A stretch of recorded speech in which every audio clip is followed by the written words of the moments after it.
Hi everyone! Welcome to Grace Hills Kitchenomics at meron tayo ngayong bubuksang parcel para additional sa ating mga collection. So ito ay wooden plate. Akala ko totoong kahoy siya pero yun pala ang nakalagay nung aking ni-review ulit yung order ko ay plastic wooden plate design. So hindi siya yung siguro tunay na kahoy. So tingnan natin. Alam ko tunay na kahoy. Kaya pala mura lang siya.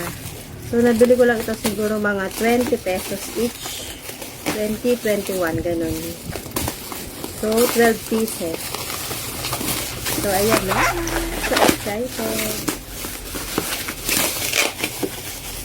And, so, maganda naman yung kanyang pagkakaano. Kasi, maganda yung pagkakabalot niya.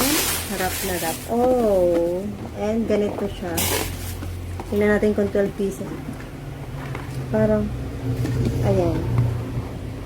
Ayan, medyo nabebend siya ng ganun, oh.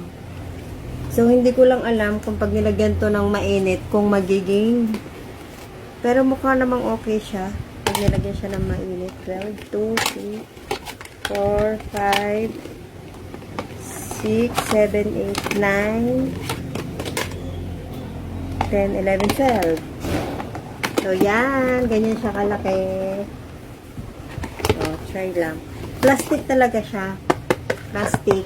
Yung pinakang design niya lang, yung kulay kahoy. So, hindi talaga siya totoo kahoy. So, hindi ko pa agad nabasa. Kaya pala mura lang siya. 21. So, 23 talaga yung total price niya. Meron lang tayong kaunting discount. Ayan. Okay na din to. Yan, pang ano lang naman.